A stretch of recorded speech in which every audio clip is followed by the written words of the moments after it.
Thick, cloud-like smoke traces Lyons Valley and mountaintops in one of John Gibbins' first images of the Harris Fire. It's kind of like a moth to a light. You just kind of go to where the smoke is. For nearly 40 years, Gibbins has been a San Diego Union Tribune photojournalist. He says when the Harris Fire started, he knew it was time to get to work. I mean, it's a huge adrenaline rush, and your adrenaline kicks in when things start happening.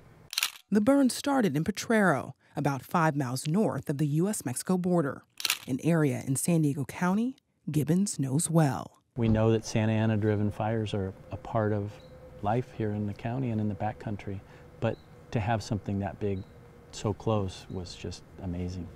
Gibbins got to work capturing the firefight, evacuations, and humanity. Photos they really need some kind of a human emotion or a human element in there, something that strikes a chord with people. With press credentials, Gibbins had full access as powerful Santa Ana winds fanned embers threatening homes and land. He set out to tell the story. It just comes with training and instinct, and when composition and the subject matter comes together, you know, you just do it. It's not a book-learned trade. You don't learn it by the book, you learn it in the school of the street. It's a career he dreamt about as a Union Tribune paperboy. I remember sitting on the floor at my mom's house in La Mesa, folding that paper every day and seeing pictures from the Vietnam War and the Olympics, and I had a budding interest in photography then, and I thought, that'd be great to be able to go take these kinds of pictures. Pictures encapsulating moments in time. So there's our subject to flooding sign.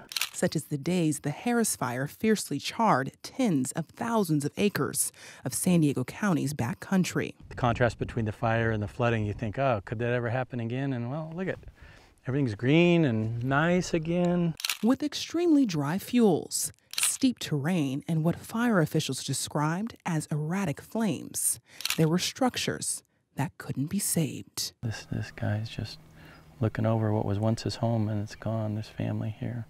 Some of the hardest things to see was the wildlife, like this bobcat, which is one of my favorite San Diego animals. The speckled gray cat seems to gaze directly at Gibbins' lens. He or she had burnt feet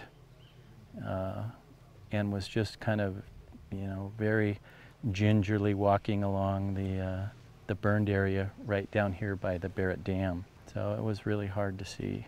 On the 5th day, Gibbins and a reporter spotted U.S. border agents standing with first responders on the side of a road. Really quiet, kind of calm over the whole thing, but there was obviously something was really wrong. They were staring down at the burn.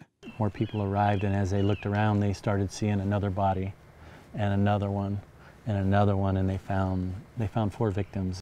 In all, the Harris Fire claimed 8 lives, including Mexican nationals who couldn't escape a burning canyon. They had crossed illegally into the country and just had really unfortunate timing that the fire had started and trapped them in this canyon, and they were all burned to death.